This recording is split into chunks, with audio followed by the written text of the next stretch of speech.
E o tema que coube a mim é a hipertensão intracraniana. A gente vai ter uma conversa sobre isso. À medida que eu for falando, vocês já sabem, podem fazer perguntas e eu vou respondendo. Não tem problema nenhum se eu perguntar e você não souber, é só dizer não sei.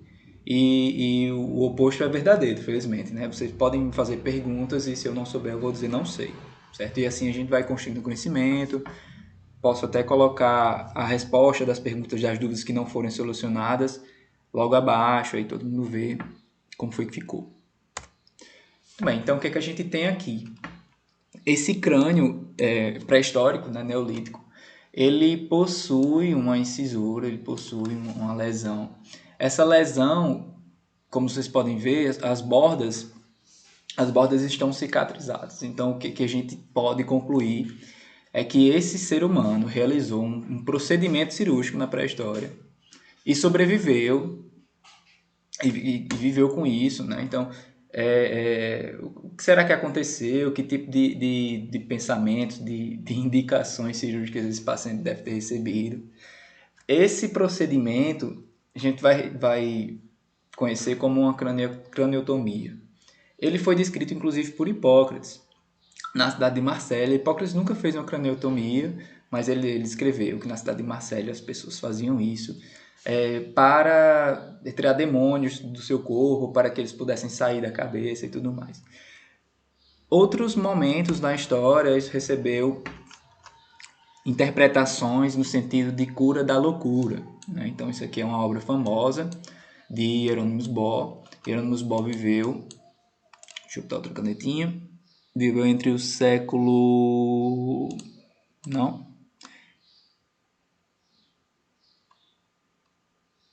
Aqui.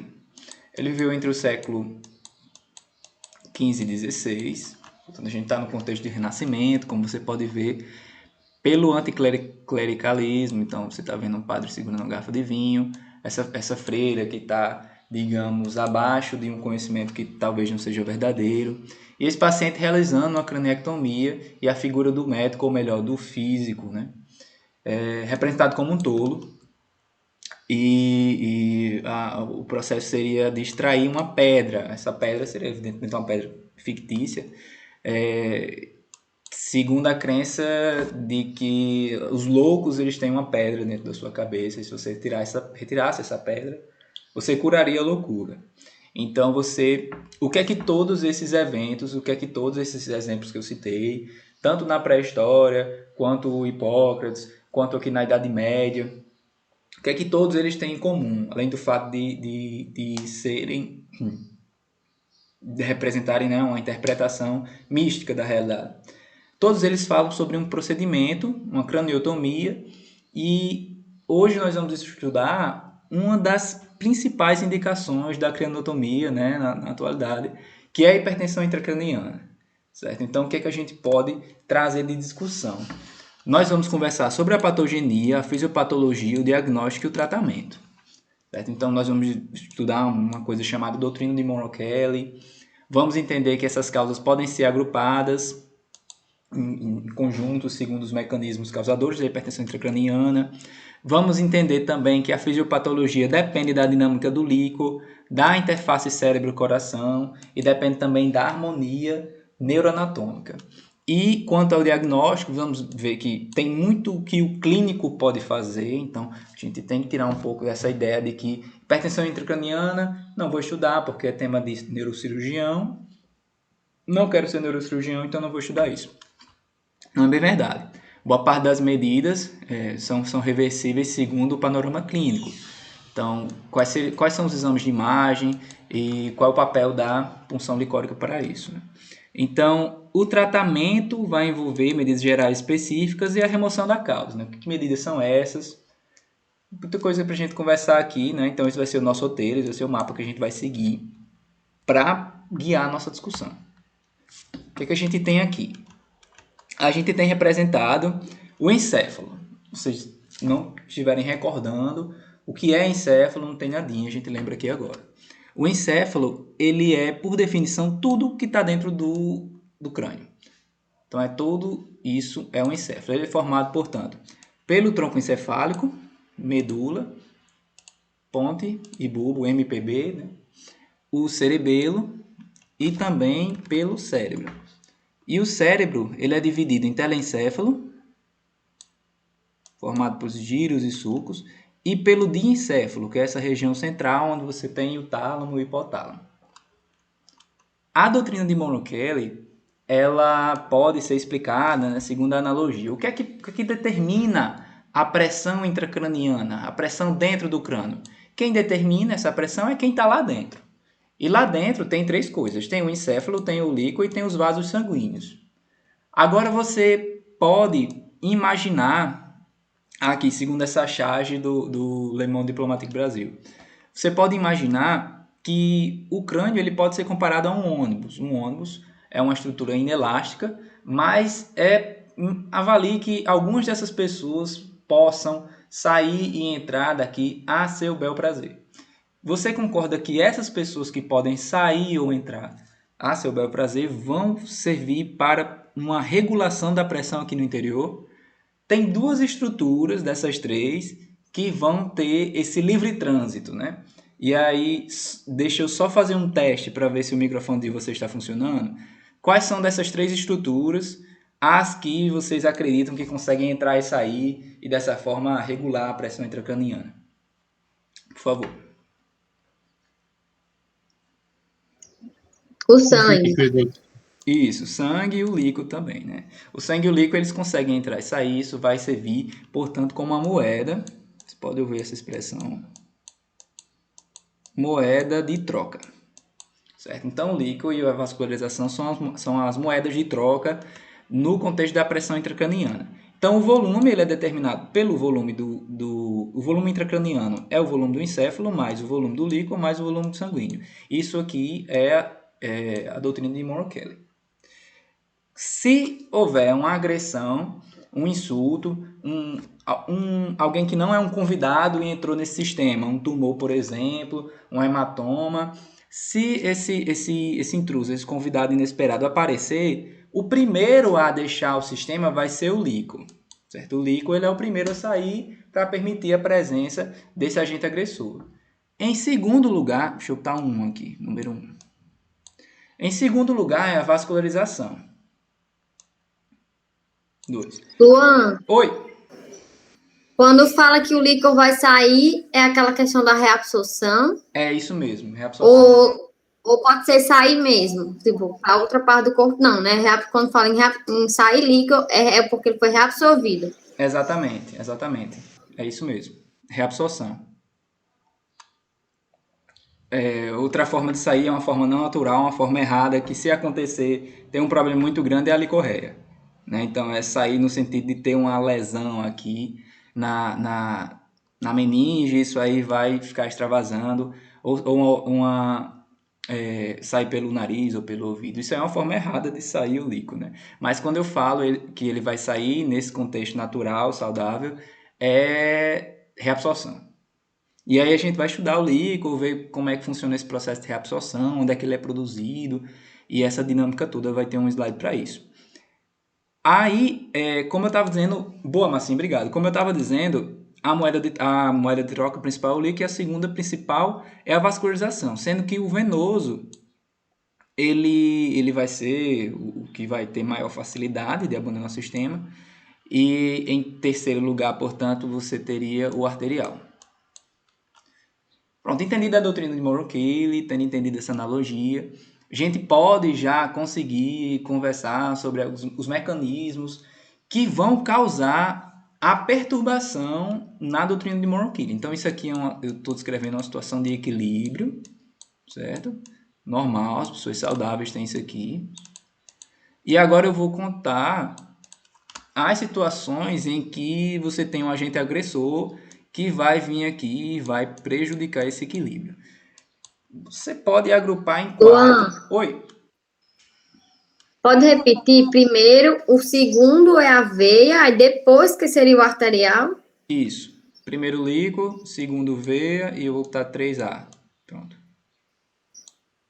Tá, no caso, porque na verdade é a mesma coisa, mas na verdade, primeiro, vamos dizer assim, o venoso que sentiria mais a pressão, vamos dizer assim, pararia de chegar menos, seria mais nesse sentido, e depois o arterial.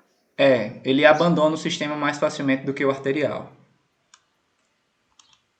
Certo, Entendeu? entendi, obrigada. E aí, boa. E aí, esses mecanismos, você pode ter tanto uma lesão expansiva, e aqui eu posso estar me referindo a um processo neoplásico, posso estar me referindo a um hematoma. Você pode ter o contexto de edema, e a gente vai estudar os tipos de edema. E aqui no meu planejamento, pelo que eu estou vendo, eu tenho uma pergunta para fazer já. Você pode ter vários tipos de edema no cérebro, certo? Eu vou falar aqui para você de um edema citotóxico e de um edema vasogênico. Mas antes de falar isso, eu vou querer que vocês respondam o seguinte, olha, eu tenho a substância cinzenta e a substância branca. E a pergunta que eu vou fazer é: você é um líquido, ou melhor, você é um plasma, você é o plasma sanguíneo que extravasou e vai ficar aqui ocupando o interstício cerebral. Onde é que vocês acham que é mais denso? A densidade, ela é maior na substância cinzenta ou na substância branca?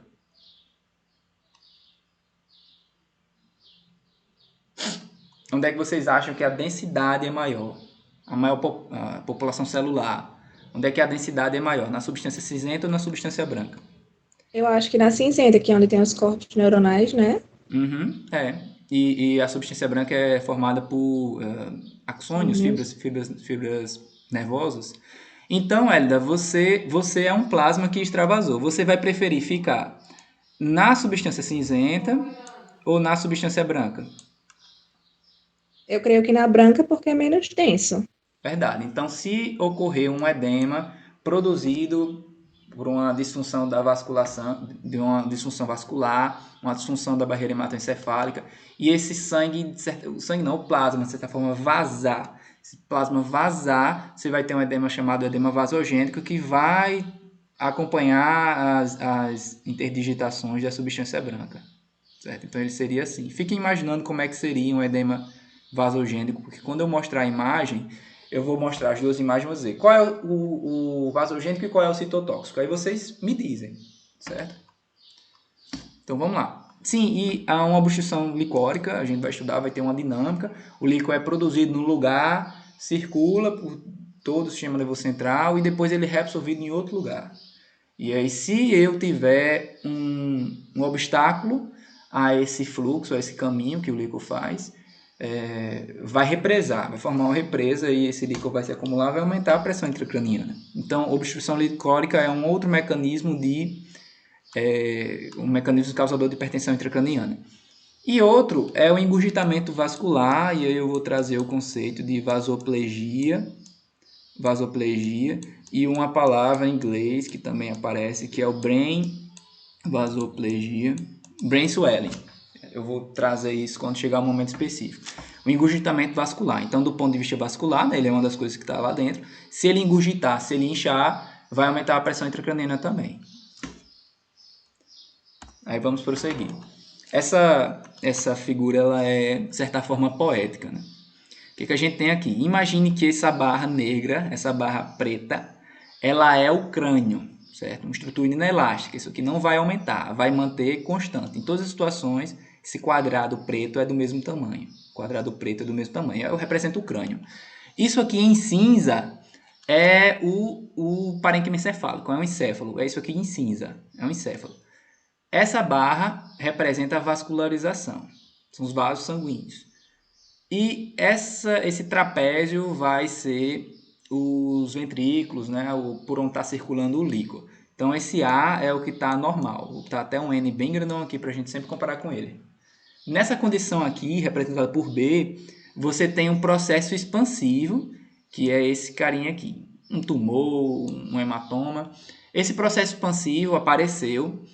O que foi que aconteceu? Esse trapézio, você está vendo, ele mudou de formato para ficar com volume menor e permitir a presença desse agente, desse intruso. E o componente vascular também. Você pode ver que aqui tem vários pontos, né? 1, 2, 3, 4 fileiras de pontos. Isso aqui não acontece mais, só tem 3 fileirinhas de ponto na horizontal. Então, isso aqui emagreceu também. Então, o componente vascular reduziu para permitir a presença desse agente agressor. Aqui em C também, um edema cerebral. Então, o cinza, tá vendo a figura em cinza? Essa figura em cinza cresceu em relação a essa. Tá vendo? Olha o tamanho dessa aqui. Perceba que aqui cabe 2 fileirinhas desses sinaizinhos. Aqui só cabe uma fileirinha, então reduziu, né? O espaço subaracnoide reduziu. Então o cérebro cresceu. E para o cérebro crescer, esse trapézio, você pode ver que ele está menor do que esse aqui que está mais grandão. Então o espaço, o líquido reduziu e teve também uma redução do volume da vascularização. Aqui ocorreu uma outra coisa no D. O D é o engurgitamento da microcirculação. Engurgitou, vasoplegia, que eu citei, brain swelling. O que aconteceu com isso? Vai ter a redução do volume do líquido no sistema nervoso central. E esse E representa uma condição de hidrocefalia. Olha o tamanho que está aqui. Isso aqui, imagina um ventrículo dilatado. Muito maior do que o normal, tá vendo? O que ocorreu? Redução do volume vascular para permitir essa hidrocefalia. Certo? Então, aqui a gente pode estudar caso a caso como é que seria o funcionamento, né, abstrato, platônico, que aconteceria, qual seria a resposta para reagir a esses agentes agressores. E aqui a gente vai começar a estudar exemplo a exemplo, caso a caso, do que pode acontecer. Não olhem para essas imagens agora, me permita traçar alguns comentários sobre a produção e a eliminação do líquor. O líquor ele vai ser produzido pelas nossas células ependimárias a nível de plexo coroide. Ele é produzido apenas lá? Não, ele é produzido em várias outras regiões. Mas o principal, o grosso, digamos assim, vai ocorrer nesse plexo coroide que está localizado no ventrículo lateral. Esse plexo coroide ele vai realizar uma filtração do sangue e vai produzir o líquor. O líquor nada mais é do que um ultrafiltrado. É o sangue que passou por lá, no plexo coroide, selecionou, deixou as células passarem e aí deixou extravasar só o plasma. Então o líquor nada mais é do que plasma sanguíneo que foi filtrado a nível de plexo coroide que se localiza no ventrículo lateral. E aí isso se dá uma taxa de 0,4 a 0,3 ml por minuto e é um processo ativo, depende de energia. Então você imagina só uma condição metabólica que vai reduzir globalmente a produção de ATP. Você vai ter uma redução da produção de líquido. Sabendo disso, a gente utiliza alguns fármacos que vão reduzir essa produção e vão reduzir a produção do líquido, e a gente tem uma estratégia para combater a hipertensão intracraniana. Ela depende do fluxo sanguíneo altivo, funcional, forte, normal, agindo, produzindo injeções de sangue nesse plexo coroide. Ele tem que estar recebendo sangue de uma maneira correta, de maneira ativa, para que essa filtração aconteça. É semelhante ao processo do rim, né? Se você for parar para pensar. O rim é isso, o glomérulo funciona mais ou menos assim. Você tem uma barreira seletiva, essa barreira seletiva filtra o sangue, deixa passar uma parte, só que o rim produz urina e aqui a gente vai produzir líquido. Essa eliminação ela vai ocorrer em várias regiões, assim como na produção ocorre em várias regiões. Mas o principal, o grosso, digamos assim, vai ocorrer nas chamadas granulações aracnoídeas. Granulações aracnoides localizadas no seu sagital superior. Então, o que é que a gente tem aqui? A gente tem uma representação, né, animada da dinâmica do líquido, por onde é que ele circula e tudo mais. No passado, um professor comparou isso aqui a uma figura de um bode. Você pode, de fato, lembrar que os ventrículos laterais eles seriam, portanto, os chifres desse bode. A comunicação dos chifres, tá vendo que tem um trajetozinho, um caminho, uma abertura entre o chifre e o que seria a cabeça. Isso aqui seria o forame interventricular, que vai comunicar o ventrículo lateral com o terceiro ventrículo. O terceiro ventrículo seria a cabeça. O olho seria a aderência intertalâmica, né? Uma ponte entre o tálamo direito e esquerdo. Então você teria um pescocinho, que seria o aqueduto cerebral. Ele nada mais é do que um canal, uma perfuração do mesencéfalo. E chegando no corpo, você teria o quarto ventrículo, certo? O quarto ventrículo seria o corpo. E aí você vai ter os forames de Lustica e Magendie, que vão fazer com que esse líquido ocupe o espaço subaracnoide. E descendo, você vai ter o líquido ocupando o canal central da medula, que seria essa caudinha. Certo? Então, você precisa que tudo isso fique fluindo. Vai ser produzido aqui nos chifres. Inclusive, esse professor não foi nem o primeiro a perceber, né? Porque isso aqui se chama corno anterior, corno lateral, corno occipital e corno temporal. Então, de fato, é evidente que isso aqui parece com um chifre mesmo. A nomenclatura anatômica chamou de cornos. Certo? Então, se eu tivesse aqui uma obstrução a nível de forame interventricular, o forame de Monro, o mesmo Monro da doutrina de Monro-Kelly. Se eu tivesse uma obstrução aqui, o líquido seria produzido e não ia passar para os outros compartimentos. Então, ele ia represar, esse ventrículo ia ficar enorme, né, produzindo hipertensão intracraniana, isso seria chamado de hidrocefalia. É o que a gente tem aqui. Isso aqui é uma criança, uma paciente indiana, que em 2013 foram realizadas uma série de reportagens sobre o caso dela, que era uma família muito pobre e tudo mais, exigiu arrecadações. Lembro que na Globo teve uma série de matérias falando de hidrocefalia. Então veja o que é que pode acontecer aqui. Aqui é uma situação que você nunca vai ver um adulto passando por isso, né? Você nunca vai ver um adulto passando por isso. Isso só é possível, e eu digo mais, isso aqui seria até uma coisa boa, porque um crânio de um adulto não conseguiria suportar toda essa quantidade de líquido. O crânio de um adulto não poderia, porque ele é inelástico, ele é o exemplo do ônibus que eu citei lá no slide anterior. Então, como as suturas não estão fechadas, aqui você tem um pedaço do crânio, você pode imaginar. Do outro lado você tem outro pedaço. E aqui você não tem nada de crânio. Certo? Então, você tem toda essa expansão, percebe que ela não consegue enxergar. O que a gente pode identificar aqui através dessa imagem? Né? Essa imagem estava no slide anterior. Você vê que esse aqui é um glioblastoma. Esse glioblastoma, ele está obstruindo o forame interventricular que eu demonstrei através desse GIF. Forame interventricular, comunica o ventrículo lateral com o terceiro ventrículo, certo? Esse glioblastoma obstruiu essa passagem. Então, o líquido vai se acumular. Você está vendo que o ventrículo lateral está dilatado. Então, você tem uma lesão expansiva, você tem uma obstrução licórica e você tem um edema cerebral, porque isso é um processo neoplásico, vai produzir um edema cerebral citotóxico, que a gente vai estudar os edemas lá daqui a pouquinho. Então, você percebe que esses mecanismos eles se somam, né? Eles realizam matrimônios e vão se somando para produzir mais dano. O que é que a gente tem aqui? A gente tem um idoso, e esse idoso ele tem um andar diferente, como vocês podem ver, né? Há quem descreva essa marcha aqui. Se alguém souber o nome dessa marcha, por favor, pode falar. Há quem descreva essa marcha como se ele estivesse usando botas magnetizadas num chão de metal. Há quem compare essa marcha também com o andar de uma criança. Então, essa marcha eu vou chamar de marcha apráxica. Vou botar só MA. Apráxica. Praxia é a habilidade de alguma coisa. A apraxia é perder uma habilidade. Então, a marcha apráxica é como andar de alguém que não sabe mais andar. Como andar igual uma criança.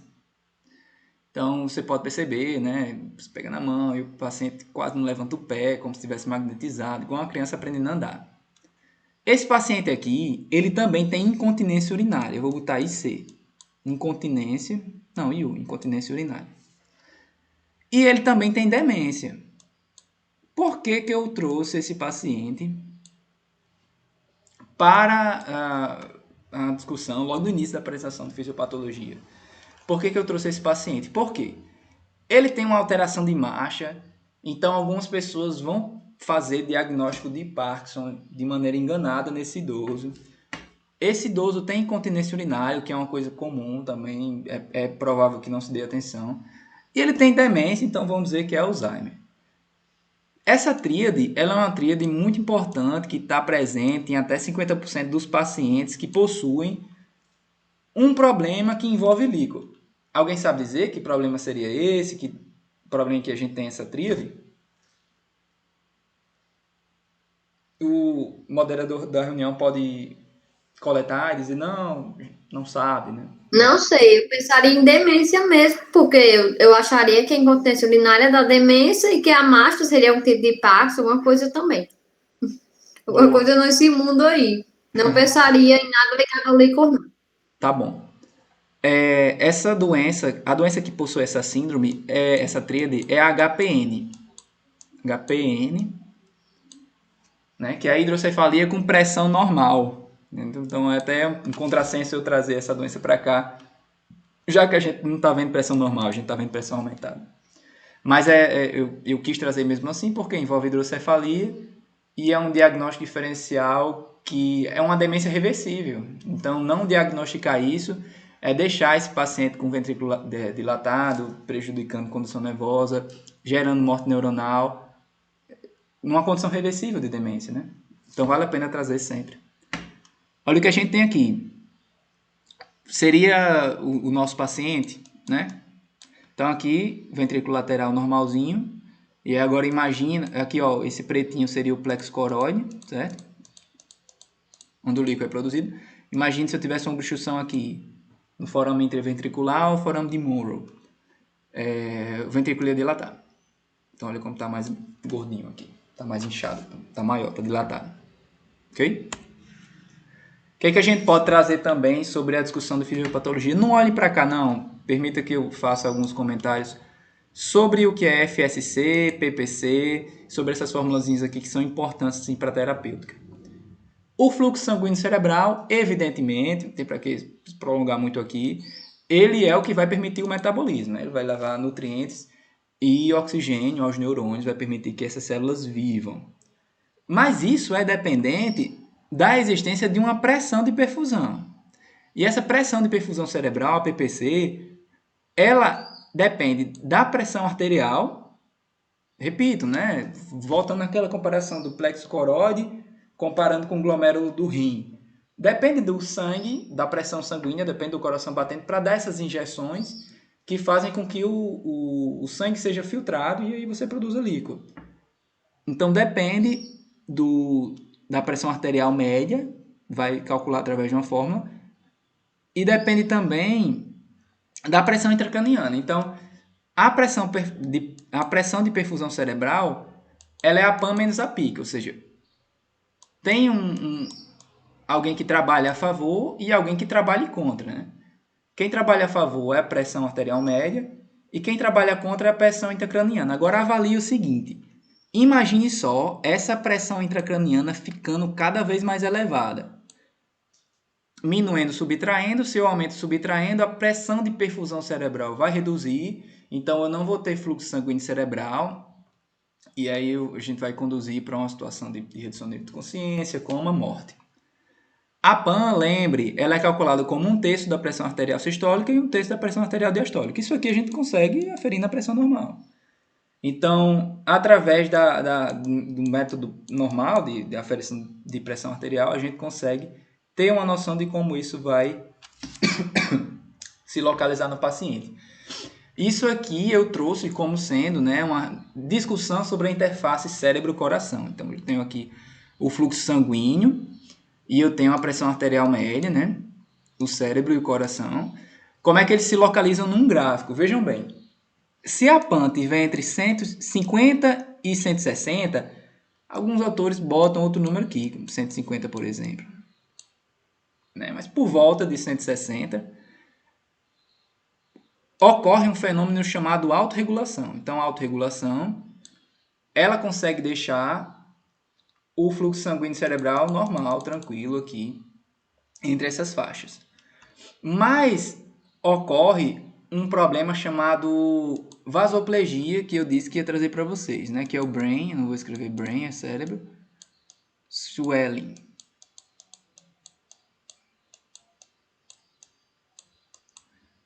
Brain swelling, que é quando você tem a perda dessa autorregulação. E aí, uma vez, isso ocorre quando a pressão arterial média está maior do que esse valor crítico, ou está menor do que esse valor crítico. São as ocasiões em que você não consegue realizar a autorregulação, mais especificamente a autorregulação pressórica.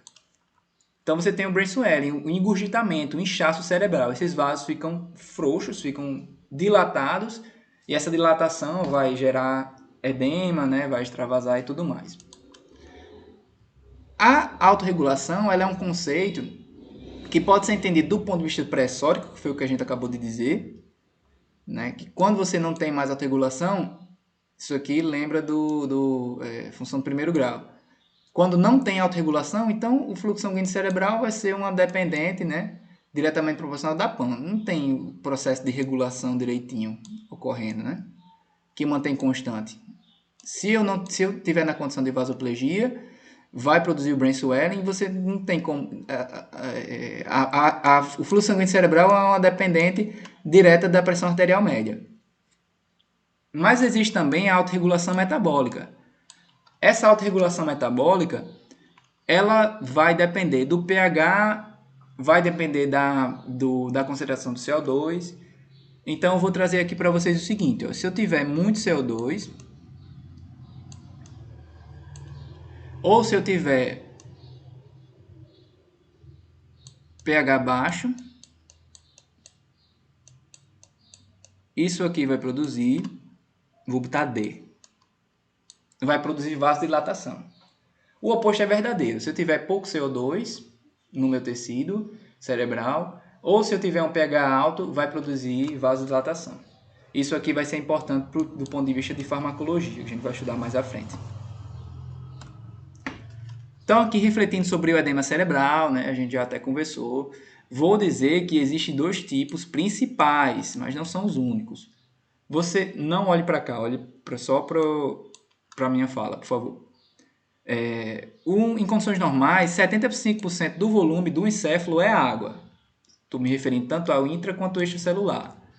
Mas essa água ela pode ter um distúrbio da distribuição e com isso a gente vai ter um edema. Esse edema pode ser citotóxico, então você vai ter o plasma se acumulando no líquido intracelular, dentro da célula, dentro do neurônio, dentro do endotélio.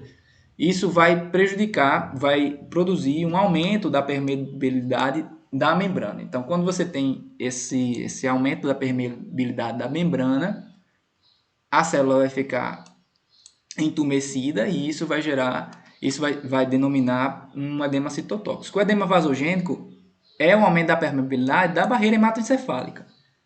Quando eu tenho um aumento da permeabilidade da barreira hematoencefálica, o plasma, as proteínas, elas vão para o líquido extracelular. É diferente, né? Vejam a diferença.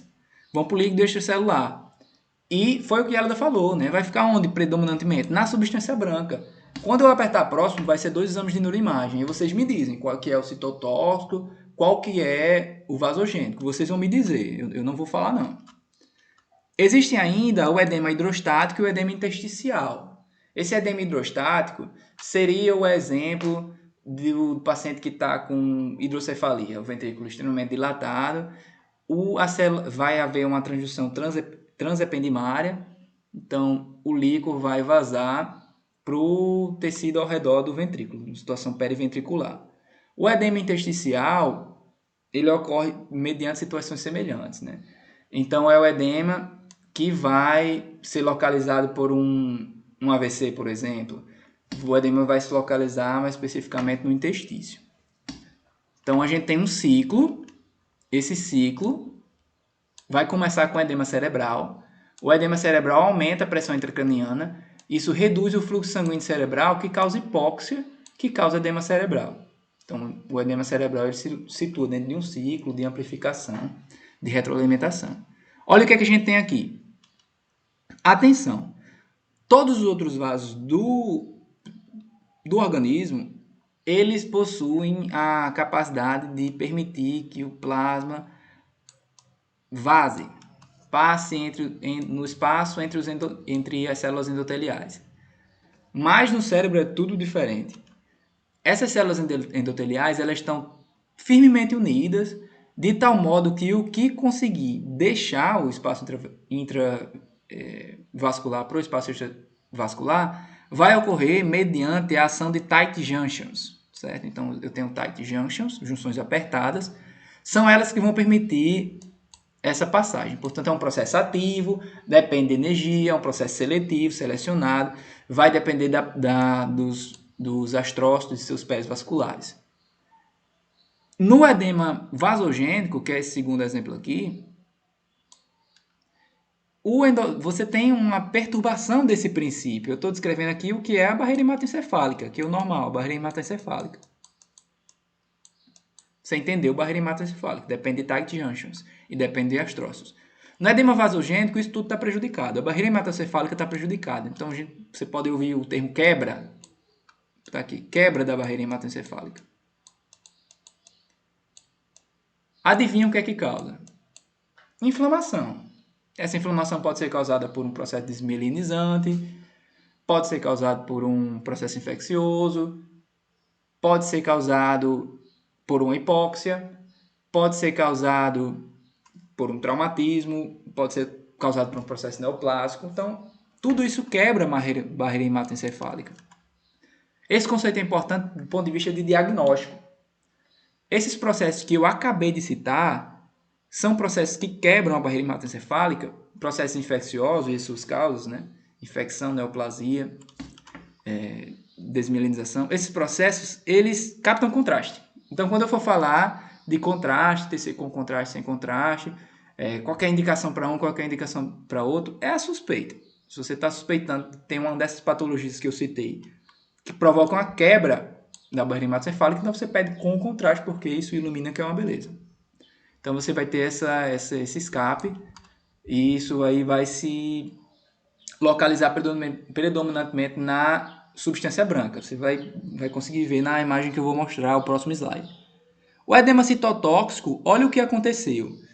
Você depende do ATP para realizar esse processo de trocas nas tight junctions. Avalie uma situação metabólica que prejudique esse processo, que destrua a barreira, a bomba sódio-potássio. Bomba sódio-potássio joga sódio para fora. Ela para de funcionar. Então, o sódio fica entrando na célula e não consegue sair mais. A célula vai atrair água, porque ela vai ficar com uma grande concentração de sódio no seu interior.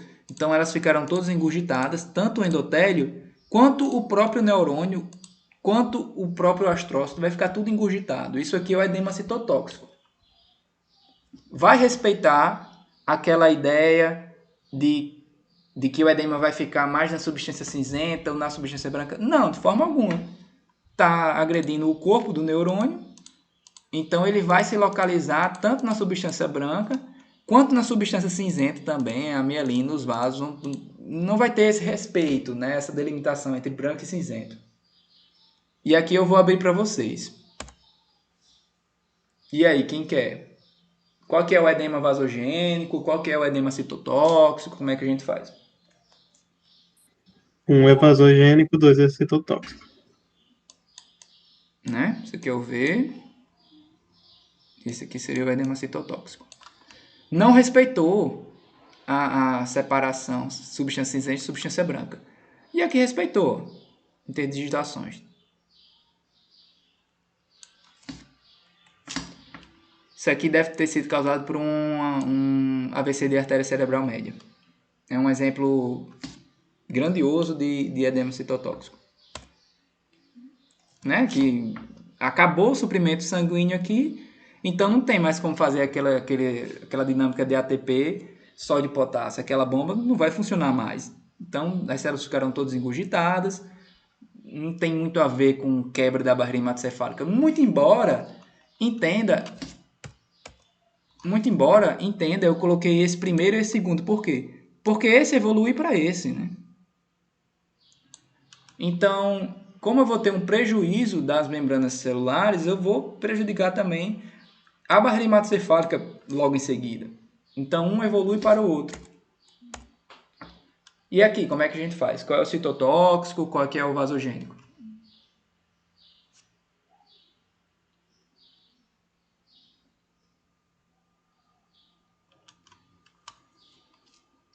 Vale, eu tô offline? O primeiro é o citotóxico e o segundo é o vasogênico. Muito bem, Gabriel. É isso mesmo, né? As interdigitações sendo respeitadas. Então aqui a gente começa a refletir sobre o diagnóstico, como é que a gente faz para saber que o paciente tem isso. Existe uma tríade, que é a tríade da hipertensão intracraniana. Essa tríade é formada por cefaleia... Oi! Volte para a imagem. Eu não entendi por que esse citotóxico e vasogênico nesse aí. Porque esse vasogênico parece tão inchadinho, não era para ele ser o citotóxico, não. Ele tá todo inchado, todo preenchido. Mas ó, ele não... ele se limita, ele se contenta em ficar na substância branca. Tá vendo? Isso aqui é a substância cinza, ela tá livre. Ah, é porque a gente tá analisando só esse trechinho aí. Eu pensei que tinha que olhar tudo. É só esse trecho específico que está esquisito. Uhum. Mas lembre que ele se soma, Não é né? uma coisa geral que vai para a cabeça toda. Porque eu tinha entendido que era uma coisa do cérebro inteiro. Você tem que olhar para a imagem toda. Não, você olha só para o que está alterado e analisa só aquela parte que está alterada. É isso. A mensagem é o que Hélida disse, né? Eu sou um plasma que vazei. Eu vou ficar onde é mais denso e onde é menos denso. Eu vou ficar onde é que é menos denso, onde é que é menos folgado. Substâncias brancas. Sim. É porque eu estava olhando para a imagem toda. Agora que você mostrou onde é para focar, aí eu entendi. Obrigada. Show de bola. Então, a tríade da hipertensão intracraniana é uma cefaleia holocraniana. O crânio todo é uma cefaleia bifrontal. Ela tem alguns fatores de melhora, alguns fatores de piora, né, que a gente pode trazer sim. Por exemplo, alguns pacientes costumam dizer que pela manhã isso está pior. Isso porque, no ponto de vista do sono REM, quando você realiza o sono REM ele provoca um aumento do CO2, uma retenção do CO2. E o aumento do CO2, como a gente já falou, inclusive aqui, ó, né, vai produzir a dilatação. Vasodilatação. Então, essa cefaleia aumenta pela manhã, quando a pessoa acorda. Estou me referindo, no caso, a uma IC crônica, né?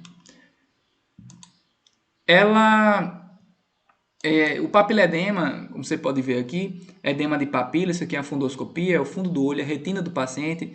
Perceba como o papiledema ele altera, né? Se você for acompanhar os vasos sanguíneos. Isso aqui não é ambulatorial não, né? O oftalmologista olhou, dilatou e tudo mais. Se você for olhar com o aparelho para ver a fundoscopia, não vai estar tão nítido, né? Mas se você for seguindo os vasos sanguíneos, você sempre vai achar a papila. Perceba que esse fluxo sanguíneo ele não consegue ultrapassar esse vale, o vale causado pelo edema da papila. Não consegue. E essa papila aqui é o ponto de saída, digamos assim, do nervo óptico. Então, o impulso nervoso, que vai estar sendo gerado pela informação visual, está atingindo aqui as células da retina, esse impulso nervoso ele vai ser conduzido todo para a papila, para atingir o nervo óptico, enfim, caminhar para o córtex e a via visual e você conseguir enxergar. Então você tem aqui uma barreira, né? Algo que vai impedir esse impulso nervoso. E você tem essa barreira também atrapalha a difusão sanguínea. Então, com o passar do tempo, essa papila, se não for tratada, se a hipertensão intracraniana não for tratada, essa papila ela vai atrofiar, vai gerar uma cegueira irreversível. O que é que o paciente enxerga? É alteração visual no sentido de visão turva. O paciente fica vendo turvo e tudo mais. Os vômitos aqui tem um asterisco, porque todo mundo já ouviu essa descrição. Vômitos em jato. É um vômito que não é precedido de náusea. Mas isso não ocorre muito na prática clínica, né? Mesmo assim, a descrição permanece, mas enfim, percebam que não é um sintoma assim tão presente, né? Você vai ter vômito que vai ser precedido por náusea. Porque a tontura, a gente vai explicar, a tontura, ela depende de uma condição,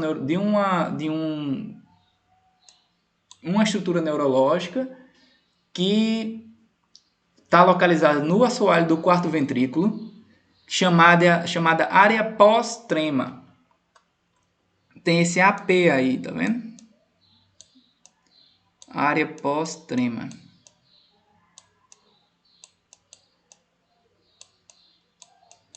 Essa área pós-trema é a área do vômito, né? Então, tem uma hipertensão intracraniana, está distorcendo, está perturbando aqui a harmonia anatômica, esse assoalho do quarto ventrículo, onde está a área pós-trema, vai ser distendida, vai ser contorcida.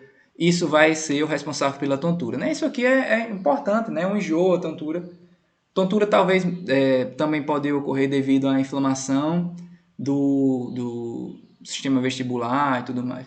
Mas as náuseas, principalmente, são causadas pela área pós-trema. As náuseas, vômito, associam à área pós-trema. Isso aqui é importante porque eu confesso para vocês que, enquanto estudante, eu não conseguia entender muito bem o que é que um sintoma que parece muito mais ter a ver com gastroenterologista, mas esse sintoma fica aparecendo sempre na neurologia.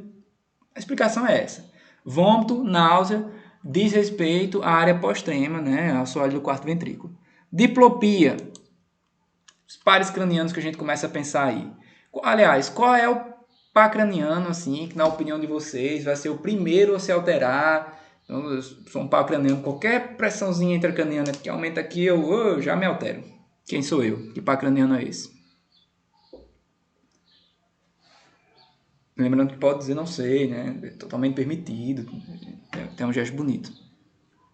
Então, qual é o par craniano? Talvez o Oi. lá de cima, que é o do olho.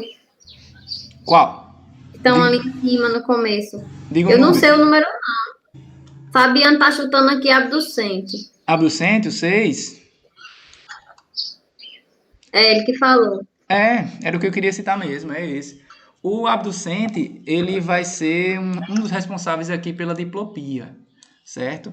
O 6, que é o nervo abducente, aí é só você lembrar A, tá vendo? O 6 formou um B. E aí você escreve abducente. Esse sexto par craniano, ele é uma fiapinha de nervo, ele é um nervo muito delgado, que faz um trajeto totalmente desnecessário através do crânio, é um trajeto longo, para inervar uma fiapinha de músculo também, que é o músculo reto lateral. Então ele só serve para isso. Imagina, né, o quão delgado ele é. Se ocorre uma pressão intracraniana, esse nervo vai ser o primeiro a se alterar, devido a ele ser tão delgado e devido a ele ter esse trajeto desnecessário. Certo? Ele não é localizatório, portanto, né? Ele passa por vários lugares e não é localizatório. Tem como você saber. Os outros pares cranianos, você fala, esse par craniano está localizado no mesencéfalo, esse na ponta, esse no bulbo, esse é mais medial, mais lateral, se alterou, aí você vai localizando. Mas o abducente não dá para localizar porque ele tem essas características. A marcha essa marcha ela se altera, né? O paciente pode ter ataxia, marcha atáxica. Isso vai ocorrer devido às distorções do verme cerebelar. Então, vai atingir o cerebelo através do verme. Isso aqui vai distorcer, vai contorcer, vai esticar, vai comprimir. Isso aí vai produzir a nossa ataxia. Atenção, porque essa hipertensão intracraniana, ela vai produzir essa tríade, né, que eu falei, mas se for um recém-nascido, se for um lactente, né, um bebezinho, ele não vai dizer para a gente estar com cefaleia. A cefaleia é mais devido à distensão da dura mater e ela depende da condição da anatomia do adulto ter um crânio inelástico fechado. A criança não tem isso. Então, ela vai ter um abaulamento de fontanela. Você pode colocar o ultrassom aqui na fontanela do bebê e identificar, faz o exame de neuroimagem com o ultrassom, né? Não está fechado. Então ficaria como se fosse um quebra-mole, né? Aquela estrada, não tem quebra-mole, o carro vem aqui, puf, pronto, ficaria um quebra-mole aqui, né? Abaulamento de fontanela. E aí esse paciente ficaria com irritabilidade, recusa à alimentação, né? Então lembrar desses achados. Na descompensação, o que a gente vai ter? Descompensação, alta letalidade, a hipertensão intracraniana altíssima. O paciente vai morrer devido a hérnias cerebrais. Eu volto já.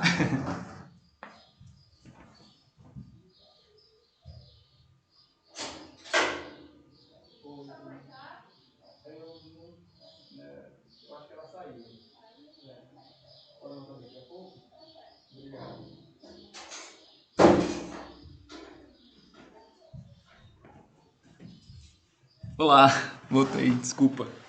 Minha mãe vem de máscara, gente, eu tenho que entender. Sim, então, voltando. Esse paciente vai morrer devido a hérnias cerebrais. E vai haver também uma tríade de Cushing, caracterizada por pressão alta, frequência cardíaca baixa e essa respiração irregular, e os pacientes vão apresentar shine strokes. Certo? Entenderam isso aqui? As principais manifestações clínicas? Está tudo tranquilo? Querem que eu repita alguma coisa? Como é que é? Tá tranquilo, né? Sim. Show de bola. Eu não quero me prolongar muito nas discussões de hérnias cerebrais, tanto é que eu trouxe uma tabela, né, para conferir posteriormente naquele esquema. Então, o que é que eu quero trazer aqui para vocês?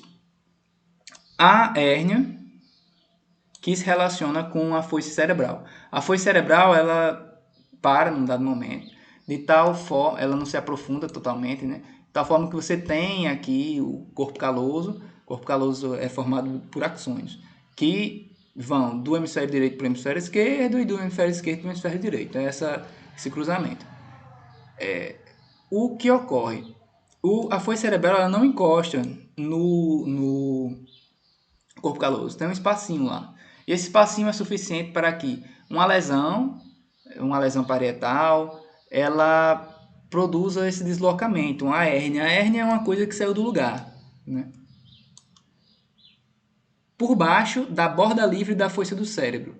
Então, por baixo da foice, então é subfalcina, e o que hernia aqui é o giro do cíngulo, tá aqui, ó. Giro do cíngulo, essa região que passa por baixo da foice do cérebro é o giro do cíngulo. A gente tem outros tipos de herniações, a herniação transcralvária, a gente vai ter a herniação uncal, então eu tenho aqui o meu lobo parietal, a borda inferior é o uncus, esse uncus ele passa do compartimento supratentorial, que é o que eu desenhei aqui, e tem o compartimento infratentorial. Então o uncus passa do compartimento supratentorial para o compartimento infratentorial, né? Então, a hérnia uncal, a hérnia transtentorial. Você pode ter ainda a hérnia tonsilar. Luan, Oi? a hérnia seria quando a pressão causa, vamos dizer assim, por causa da alta pressão, alguma região vai se estender e vai dar o problema que vai acontecer. Mas a hérnia acontece por causa da pressão. A ideia é essa. Ou não, seria... Não, a ideia é Tá, essa entendi. mesmo. E aí pode ser uma pressão localizada por um corpo focal, tá, seria esse hematoma aqui, mas pode ser também difuso. Então, avalie os dois hemisférios cerebrais edemaciados, os dois. Todo o compartimento supratentorial edemaciado. Essa pressão vai provocar a compressão do diencéfalo. O diencéfalo é a região que fica aqui no centro. Vai comprimir o diencéfalo. Então, você vai ter uma hérnia central, uma hérnia transitorial, a hérnia uncal e tudo mais. Comprimindo o diencéfalo, a primeira coisa que você vai perder é a perda da concentração, porque você tem o SARA, que é o Sistema Reticular Ativador Ascendente, SARA. Sempre que você atinge esse SARA, você tem rebaixamento do nível de consciência, RNC. Certo? Então, o SARA, Sistema Reticular Ativador Ascendente, ele envolve fibras que vão se comunicar com o tálamo e vão fazer comunicação com o córtex. Do tálamo para todo o córtex. E é a consciência, é o quanto você é consciente, a sua capacidade de prestar atenção nessa aula. Depende do SARA. Chegar um estímulo, um agressor, um bandido, alguma coisa assim, você vai perceber porque você está consciente. Então, é a sua interação com o ambiente. Se você tiver essa compressão diencefálica, esse impulso, que é um impulso ascendente, né? São vias ascendentes, ele não vai acontecer. Então, vai ter rebaixamento do nível de consciência. E vai ter alteração de concentração. Enfim, um conjunto de coisas vai acontecer. Vou deixar aqui para vocês conferirem sintoma a sintoma, enquadrar a hérnia em cada uma das síndromes, né? Vocês vão ter acesso ao slide. Então, não precisa. Eu posso ter a tranquilidade de confiar que vocês vão estudar, vocês vão ver isso aqui depois. Do que falar um a um e se prolongar Seria um tempo enorme a aula. Porque eu já quero falar de diagnóstico. Você vai ter uma medição da pressão intracraniana, você vai ter métodos invasivos e não invasivos.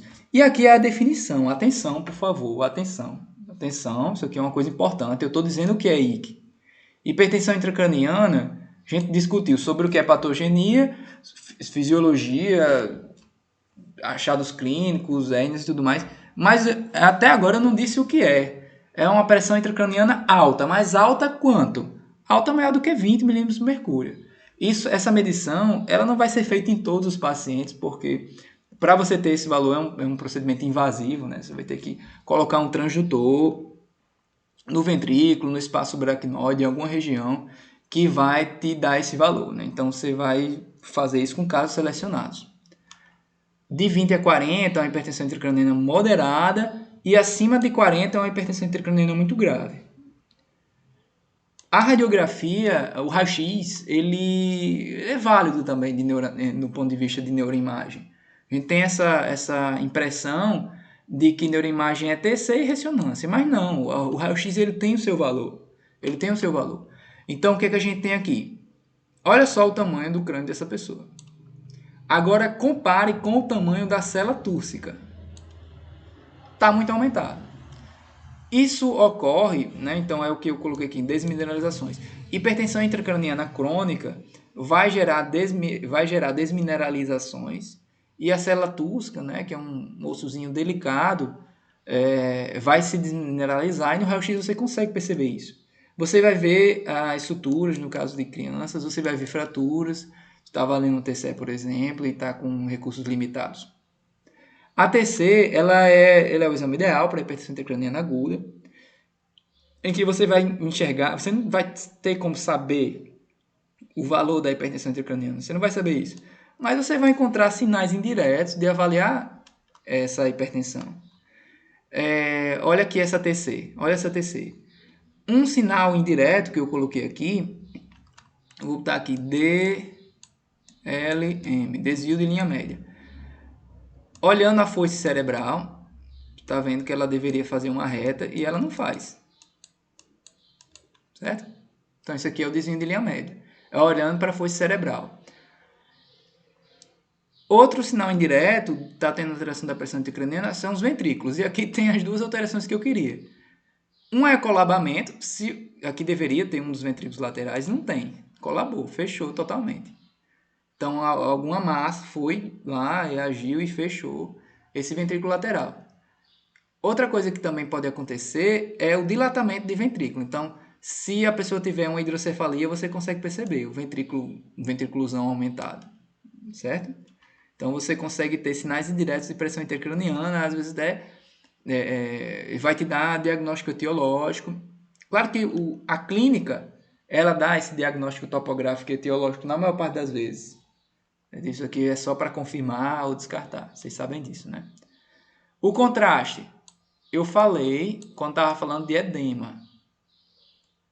Quando é que indicação de TC com contraste? Contraste serve para quê? Né? O que a gente pede contraste? Pede com contraste, sem contraste? Dessa discussão. Eu falei lá quando estava falando de edema. Vamos ver se alguém quer ajudar, né? Quer compartilhar. Contraste. Qual é o contexto do contraste? Ele serve para quê? Ele avalia o quê? Qual é o tipo de suspeita que eu vou pedir? E aí? Vou dar uma dica aqui.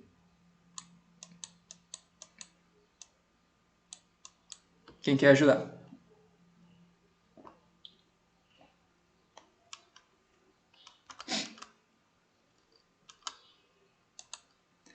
Opa, pessoal. Não me deixem só, por favor.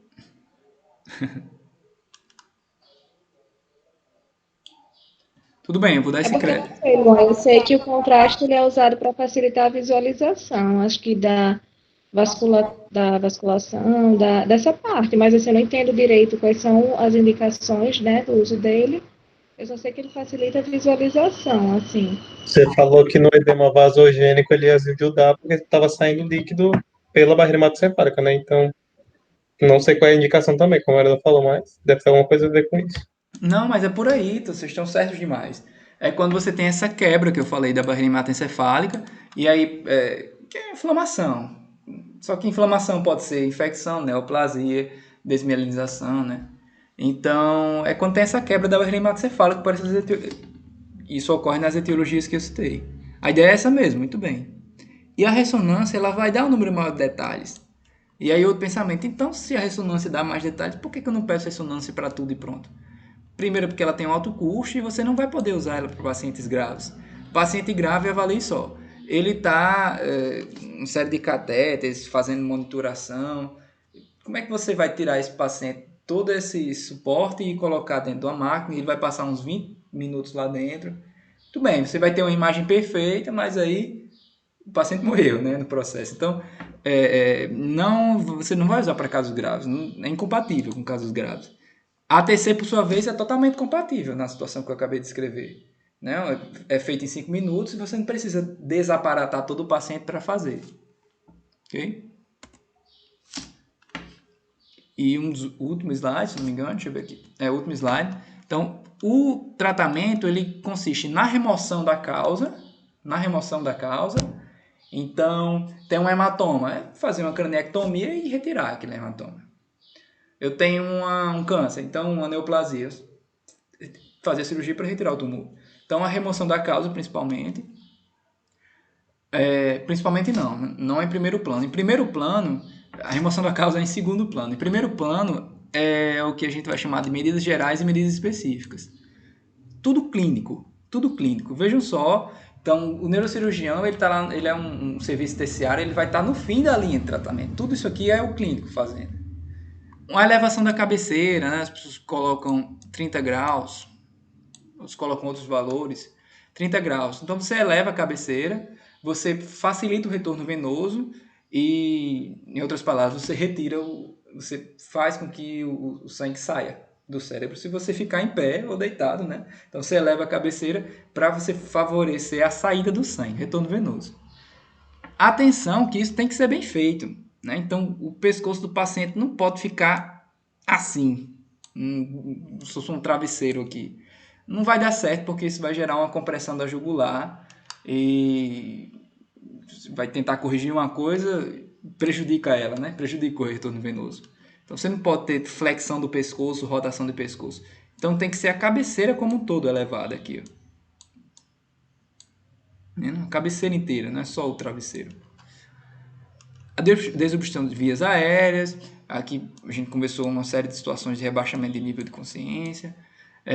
Você vai controlar a pressão arterial, uma vez que tem aquela relação central que eu falei, né, que a PPC é igual a PAN menos a PIC. Eita, perdão. É PAN menos a PIC. Então tem uma relação fundamental aqui com a pressão arterial, né? Correção de distúrbio eletrolítico. Qual é o principal? Hiponatremia. Hiponatremia que, por sua vez, aumenta a edema cerebral. Oxigenoterapia, você vai avaliar o paciente, tem indicações específicas para instaurar a ventilação mecânica, né? Então, de medidas específicas, a gente vai ter corticosteroides e a gente vai ter inibidores da anidrase carbônica. Aqui eu vou citar acetazolamida. A acetazolamida ela é um inibidor da anidrase carbônica. Corticosteroides e acetazolamida, elas conseguem reduzir, as duas em combinação, elas conseguem reduzir em 30% a pressão intracraniana. Drenagem do líquido. Luan, Oi. essas medidas específicas não faz tudo, né? Faz a depender do que o paciente tem da causa e vai fazer o que foi indicado para o caso. Ou isso. faz tudo? Não, exatamente. Uma guerra. Estou apresentando as armas, metralhadora, revólver, granada. Não vai usar todas, depende da situação. Até mesmo porque tem a hipertensão intracraniana grave, a leve, a moderada, né? Então, aqui a beligerância depende do paciente, né? E aí, entendeu? E aí, drenagem do líquido. Isso pode ocorrer através de DVP, derivação ventrículo-peritoneal. Aqui é a cabeça do paciente e aqui é a barriga dele. Eu coloco um catéter no ventrículo e redireciono para o peritônio. Derivação ventrículo-peritoneal. Isso aqui fica por baixo da pele dele, né? Não fica aparecendo, não. Fica tudo embutido na pele dele, na pele do paciente.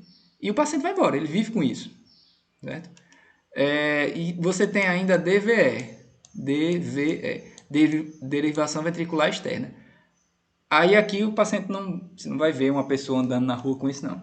Derivação ventricular externa é você drenar o líquido no sentido de ficar externo, aqui fora. Então você cria um outro compartimento entre o ventrículo e o ambiente externo. Ele vai ficar aqui do lado de fora, permitindo, né, essa drenagem do LCR.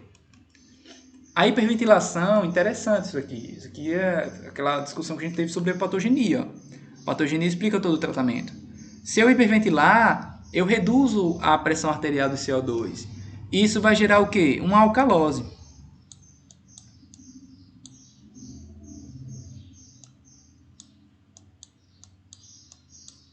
E a alcalose,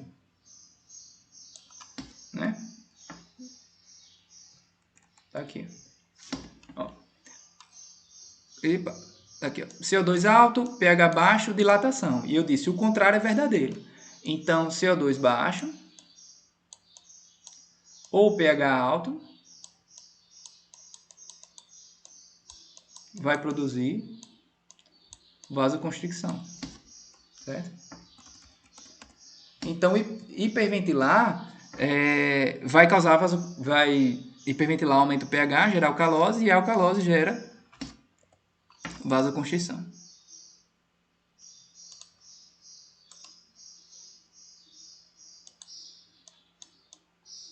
Ok? Então, diurético, você vai usar monitor. Basicamente, você vai retirar líquido do paciente. Então, diurético pode ser usado tanto diuréticos osmóticos quanto não osmóticos. Você retira líquido do paciente. Simples assim. Você retira líquido. Então, ou seja, conduta clínica, né? Retira líquido do paciente. Vai reduzir a pressão intracraniana dele, sim. Glicocorticoides é uma controvérsia. Sempre que você estudar o tratamento da hipertensão intracraniana, vai estar falando de glicocorticoide e sempre vai estar dizendo que ele é controverso, mesmo assim as pessoas usam, porque de fato eles têm sim benefícios, são fatos muito disponíveis, mas o médico que usa tem que usar sabendo disso. Ele prejudica a cicatrização, então, do ponto de vista de traumatismo crânioencefálico, TCE, não é um bom fármaco. Vai prejudicar a cicatrização e já foi demonstrado que eles também não alteram a evolução, o prognóstico. Eles não alteram o prognóstico, não melhoram o prognóstico. Então, a dexametasona aqui, por exemplo, gera síndrome de Cushing, tem aquela relação com o sistema imune, então vai predispor infecções. Então, o glicocorticoide é esse fármaco muito controverso, mas que tem seus benefícios, é usado, mas tendo todos esses conhecimentos prévios sobre eles, evidentemente. Barbitúricos vão reduzir o metabolismo. Eu vou botar uma seta para baixo, eu vou botar M.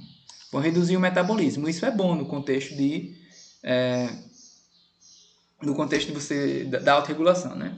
Então, você está poupando a autorregulação, digamos assim, reduz o metabolismo, vai permitir as intervenções, né? Porque o paciente vai ficar rebaixado, só que você não vai poder utilizar, você perde um pouco o segmento clínico quando usa barbitúrico. Você perde um pouco o segmento clínico, porque o paciente fica sonolento, rebaixado. Então você não vai mais saber se aquilo ali...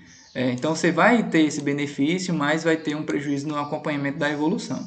Você tem que conhecer muito bem o paciente, muito bem a situação do paciente. E cirurgia, né? Cirurgia. Retirar o tumor, fazer decompressão e tudo mais. Vocês vão ter acesso a esse mapa mental. Ele reúne basicamente tudo que eu falei. Aqui, observação das hérnias cerebrais, que foi o que eu falei menos nessa aula, devido ao tempo, deu muito tempo.